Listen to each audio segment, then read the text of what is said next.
Hi, my name's Paul Cresswell. Welcome to Paul's Tackle Reviews.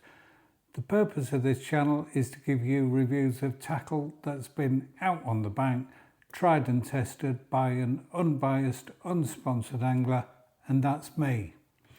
Today I'm looking at the Nufish Affinium 10-foot carp feeder rod, and I did a review of this when I bought it a couple of months ago, and I've uploaded that video and that information's still there. Today isn't about going through all the features, how nice it looks, what it weighs or any of that. Today is all about the performance of the rod. So there's not going to be loads of me waffling on. I'm going to go straight into videos and let's see how we get on. So the first couple of videos is me catching fish, a couple of smaller carp, and then there's a bigger 13-pound carp after that. Here we go.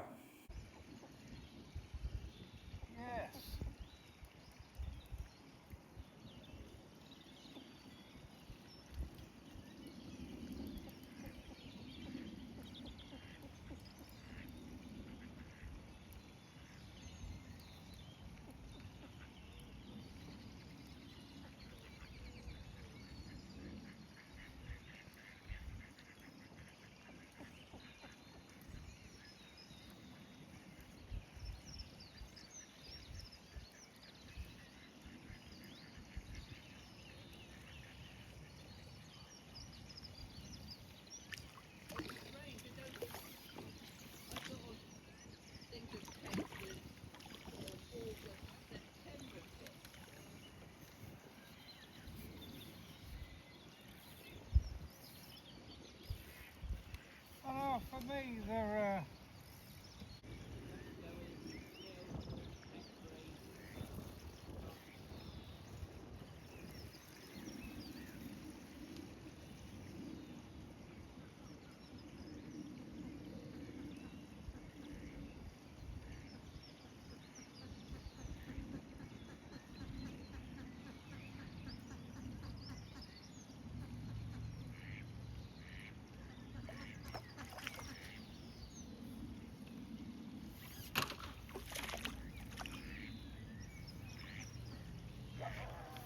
cotton-eyed.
I think that showed the rod quite well. It's a powerful carp orientated rod, but importantly for me, it doesn't bump off the skimmers, and I've caught lots of skimmers on this rod, hardly lost a fish. I've had carp feeder rods and expensive ones in the past where it seems like they just don't cope with the skimmers and they all come off. It's got a lovely action, and what I'm going to put up now is another couple of videos of the rod in my back garden where I can give you the full demo of the action. I've got the 1 ounce tip in. As I've said before, 1 ounce is my choice of tip. I think you get less movement if you get liners of the feeder if you've got a softer tip in. So the first video will show it as picking up a can of corn, which weighs in total around 250 grams. Now the BTC rating, which is something Nufish have come up with, I think is 260 grams. So what we're saying here is at around 250, 260, the rod's got a third of its distance down in terms of the rod and the action. Haven't explained that very well. Look at the Nufish videos if you want more detail and a much better explanation. The second one, I've got a heavier can that weighs around 480 grams. So that's over a pound. So effectively I'm lifting a pound fish in the air, which you would never do. Let's have a look at those videos.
As you can see, the rod has a lovely action, no flat spots. It's just a really well designed rod. It's the best 10-foot carp feeder rod I've ever used. I've owned quite a lot over the years. I've tried other people's as well. It is super crisp. And what does that mean? I mean, if you waggle it, it resets to straight almost straight away. I did a video of me waggling the rod. It wasn't worth putting in the video. It's got an action and it's got power for carp. And I've used it up to about 40 meters, which I think is about what you can get away with a 10-foot rod. The key word for this rod for me is control. You get control of the fish that you're playing. On the video where I caught the big fish, there wasn't a lot of room either side, so I had to play the fish with the rod in the air, which I wouldn't normally do. I'd normally do it to the side, but I never felt at any stage I was in trouble with that fish, and I could apply pressure and a bit more came and a bit more came. There is plenty of power right through the blank. Is it a rod for winter when maybe you go a little bit lighter and the fish don't fight as much and it's really important to get every fish in? I don't know, and I'll certainly try it up the winter, but I might well revert to the N-gauge rod, which is a much softer rod and much better suited probably to bomb and bread work in the depths of winter when I'm freezing to death. I saw a couple of comments where people have said that the handle is too long, i.e. the distance between the reel and the butt. I've got a photo and I'm going to put it up now, and it's of three 10-foot carp feeder rod butt sections. On the left is the Affinium, in the middle the original Supera, and on the right the Guru, the N-gauge. As you can see, the Affinium is the middle one of the three, so I didn't think the Supera had a particularly short handle, but the Guru has a longer handle. The Affinium's in the middle. Now, having come from mainly using the Guru, I've not had a problem with the Affinium with the length of the handle. It's personal preference. I think you can adapt very quickly anyway, but it's not caused me any problems. The longer handle does mean that you can grab it at the bottom and you can really punch the feeder out to the clip, especially if you've got windy conditions. So it is an advantage in those circumstances. Overall, this is a brilliant rod. Nufish have got it right first time, and I thought they would because this is their first foray into rods and they've put a lot of time and effort clearly into this rod. At £209, it's a top-end rod. It's a top-end price. It's probably just undercutting the Preston matrix and map kind of thing. I'm not going to talk about things like the Guru Aventus because I don't think you need to spend £450 for a 10-foot rod fishing up to 40 metres. I think if you're fishing distance, then that expenditure can easily be justified. I love using this rod. It casts very accurately because it's so crisp. Put it in the rod, tighten in the rest, tighten up, and it just seems to set lovely. And I haven't tried all the rods on the market, so I can't say it's the best one out there in any price range whatsoever. But what I will say is if you're after a top-end commercial rod for carp and silvers, then have a look at this and see what you think. That's it for today. I haven't done a video for a couple of months. I'm going to get back into it and hopefully do one a week for the next few weeks. If you want to give me a like and subscribe, that's great. Lots of videos, over 100 videos on my channel for you to look at. Until next time, tie lines.